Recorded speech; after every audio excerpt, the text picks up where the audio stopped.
রাধে রাধে বন্ধুরা, আমি আজকে এই সবজিগুলো দিয়ে কলার ডাল রান্না করব। আলু, বেগুন, সিম, গাজর, মূলা, ফুলকপি, এগুলো এই যে কলার ডাল নিয়ে নিয়েছি, প্রেসারে দিয়ে দিচ্ছি। এখন কড়াইয়ের মধ্যে মহুরি, শুকনো লঙ্কা, তেজপাতা দিয়ে সবজিগুলোকে ভেজে নেব। ওই পাশ উল্টো দিকে আমার হলো প্রেসারে ডালটা হচ্ছে, নুন হলুদটাও দিয়ে দিচ্ছি। এখন আমি সবজিগুলোকে ঢেলে দেব। এগুলোকে একটু ভেজে নেব, ভেজে নিয়ে তারপর আমি ঢেলে দেব। ওদিকে ডালটা প্রেসারে সিটি মারতেছি আর কি, 3-4টা সিটি লাগবে আমার। আমি অল্প ঢাকাও দিয়ে দিলাম। একটু আদা, জিরের গুঁড়ো, ধনিয়ার গুঁড়ো দেবো আমি। নাড়াচাড়ায় নিয়ে একটু ভাজা জিরের গুঁড়ো, কয়েকটা কাঁচা লঙ্কাও দিয়ে দিলাম। এইভাবে ডাল রান্না করে খেয়ে দেখুন, দারুণ লাগে।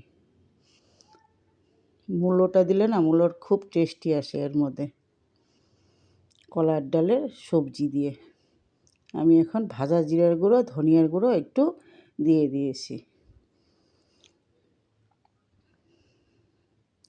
এইভাবে নাড়াচাড়ায় নিয়ে আমার হয়েই আসছে। এখন আমি দেখুন ডালটা সেদ্ধ হয়ে এসছে।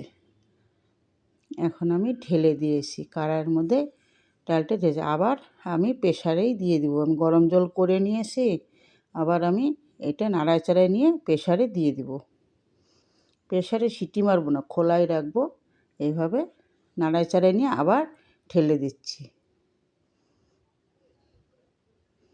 এইভাবে ডাল রান্না করে খেয়ে দেখুন, দারুণ টেস্টি হয়। আমি এখন আবার প্রেসারে ঢেলে দিলাম, একটু জলও দিয়ে দেব। আমার রান্নাটা ভালো লাগলে একটা লাইক দিবেন, সাবস্ক্রাইব করে নিন। আমি একটু গরম জল ঢেলে দিলাম। আপনারা তো লাইক দিতে ভুলেই যান। সিম, আলু, বেগুন, মূলা, এটা খুব টেস্টি হয়। রান্নাটা করে দেখবেন। আমি একটু চিনিও দিয়ে দিলাম। এটা ভাতের সঙ্গে, দুপুরে ভাতের সঙ্গে খেতে খুব ভালো হয়। এখন এরকম পাতলা হয়েছে, আমি এখন নামায় নিয়েছি। এখানে আমি আর ধনিয়া পাতা দেব না। হয়ে গিয়েছে আমার রান্নাটা।